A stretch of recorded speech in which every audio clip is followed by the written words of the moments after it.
welcome to my session on regulation can be fun. Building insightful knowledge graphs with domain-specific languages. So I'm just going to keep on going quickly because we don't have a huge amount of time. So a little bit about what is a domain-specific language and why does it matter to us. So always when you're talking any computer science, Martin Fowler normally comes to mind.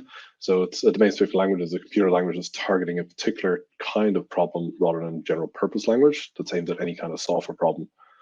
So two main reasons, I suppose, for creating a domain-specific language usually. One reason is often a case for software developer productivity. So for instance, any of our SQL sort of database languages was an easier way of actually encapsulating that type of information, or a lot of the fluid languages that we see along the way, such as things like LINQ or other things like that. Another area, and it's an area that's particularly close to my heart, is around improving communication with domain experts. So we're talking about lawyers or other people like that. They don't need to learn a whole computer language if you want to interact with them, but you can teach them a simplified language that actually works perfectly in just their area. Now, in Reality Logic, we care about both of these, but specifically, we care about domain experts. So we set out to design a domain-specific language to optimize for these issues. So we deal with regulation. So two things we cared about in this design principle was being isomorphic with regulatory language. So regulatory language isn't linear. It says, like, here's a statement that's true, and then paragraph later it says, actually, that except in this circumstance.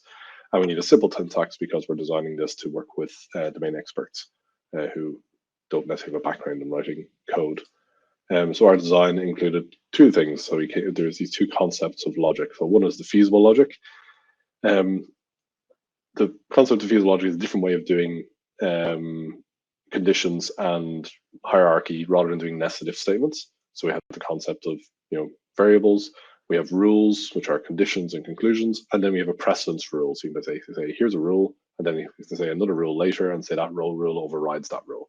So it's a different way of writing something that's isomorphic with regulatory language. The other concept is that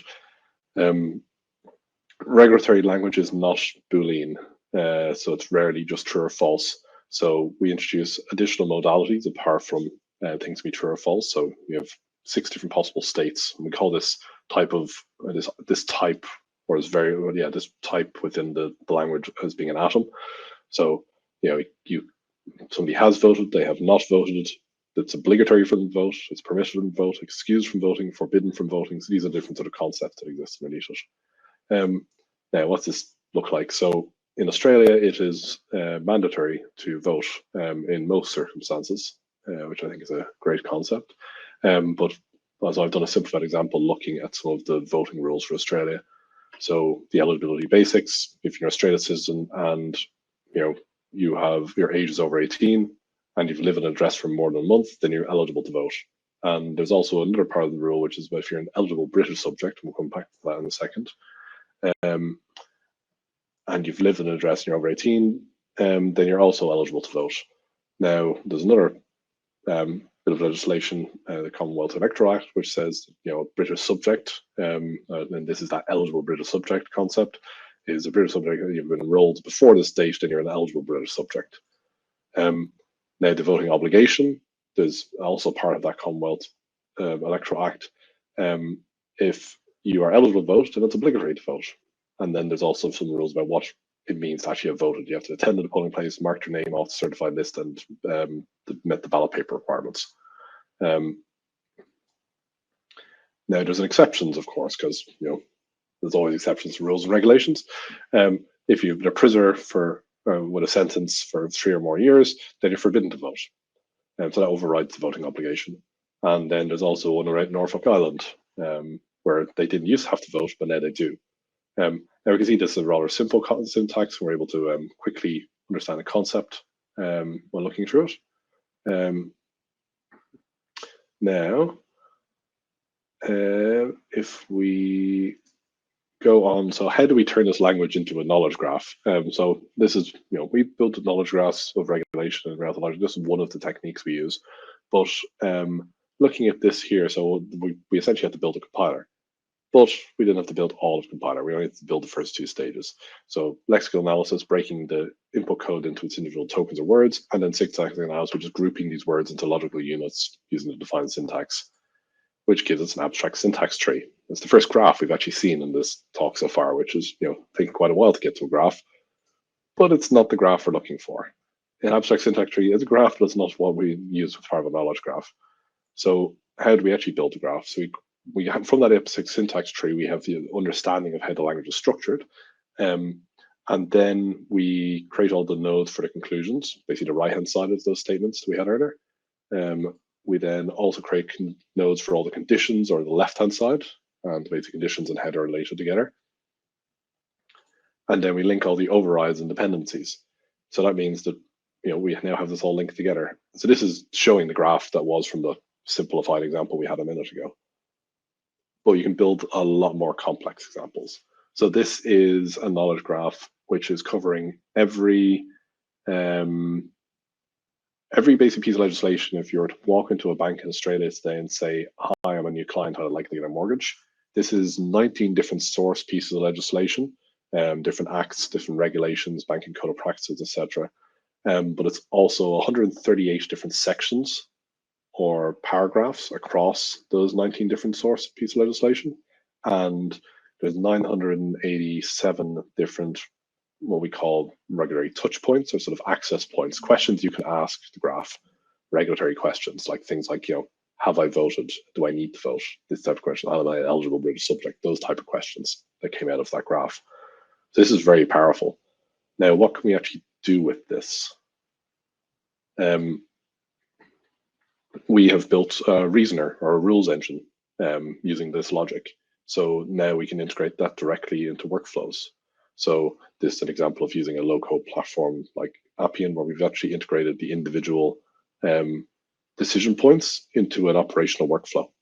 That allows us to make sure that we're actually integrating our regulatory decisions directly into business operations. And when things change, because we have that all mapped out in a knowledge graph, we can say, this paragraph changes, what's the potential impacts of that changing? And we actually then flag which particular workflows are impacted as well. Now, the other things we can do with this is we can view these relationships in context. So we talked about having, being able to look at these regulatory touch points. This is just one of these regulatory touch points based off a project that we worked on with the Department of Agriculture here around export of red meat to California. What we're able to see here is we can see basically the breakdown of like all the information about this particular regulatory touch point. So where it came from, what's the source, what are the potential possible conclusions. So in some circumstances it's forbidden to export from Australia, in certain circumstances it's permitted, and all of those details. And we can also see the full sort of essentially like a API for that particular regulatory touch point. You can see here is the required data points, and if you can drill down and expand into them, see that the precise export conditions are met, which if you don't understand what that is, you can drill down and see that it's the importing country requirements are met, the approved arrangements, etc. The other important thing, and something that's quite interesting we get out of it, is we have dependency graphs. So regulation has a lot of dependencies. So we can see here is that same previous example we looked at. So this is like the export, and in here we have a dependency graph showing two particular regulatory, basically beyond that regulatory touch point that's at the top, there's two sort of data points or sort of sub regulatory touch points that we have, and we can see that this sort of red node is showing the particular section that it came from, and then over here is the act that it came from. But we can look at a 1 level deep, or we can look at a 2 levels deep, where it adds more complexity. We can also then map that back to being many levels deep, such as like this is 15 levels deep. And if we look at that is very powerful, because if any one of these red nodes changes across this graph, we can flag that basically red node changing means that there's a paragraph has changed in the source legislation, which is hugely powerful. Because when things change like that, we can flag that this particular regulatory touch point that's 15 levels removed from where you are is potentially impacted. And we can then flag, of course, that may impact particular operational workflows you have in production or other things like that. Now, looking at the impact of changes said, so here we can see that we've mapped out one particular paragraph changing. This was actually in the Electronic Industry Act. So one particular paragraph has changed, and when that happens, it introduces a new test case that comes from that.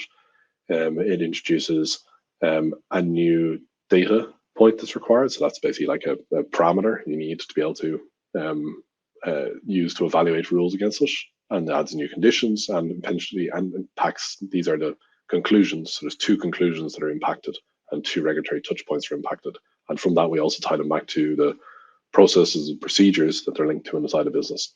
So you get a very quick view of what exactly is the impact of change with regulation, which is something that you just can't do with any of the tools you have today. You essentially have to hire a team of BAs to do it. And that knowledge walks out the door after the end of that project, normally. Now, I'll quickly show, because I can show a live demo of this. So talking about, knowledge graphs are quite topical at the moment, especially in the context of LLMs. So if we look, we actually have here is an example of using natural language queries to retrieve information from our graph and then displaying natural language responses as well. So what is an export permit?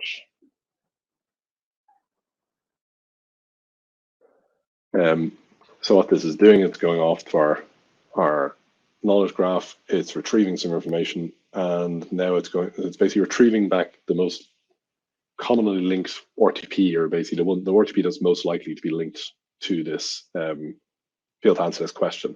And then it's retrieving every RTP, every data point that sits below that. So so for that single regulatory touch point, every single piece of information, everything that sits in a tree below that, it's then returning or using that to generate a response. The powerful thing about this is that it has all the information about where it got its information from. It's able to cite all its references along the way, and you can actually see the actual graph of the information you used to get there as well. So yeah, a lot more information. Yeah, we can see the actual Cypher query itself. We can see the references. Basically, here's all the information it used to retrieve related to this export permit, and it pulled back the tree of every bit of information related to it below. So from there, we send it. I know this comes from the Export Control Act. It's ended up in the export control rules as well, and it's ended up in Australian meat standards. So it's essentially gone 3 documents deep and many, many paragraphs deep to pull back this answer together. It gives a sort of form of very trustworthy AI. The other advantage of doing it this way is that we actually have, for this particular response, we have a very strong fact basis. So we know, again, when regulations change or anything gets updated, that we can say that this response we gave you 6 months ago, the regulation has changed behind that. So actually, you may need to review if anything you've implemented on top of that response.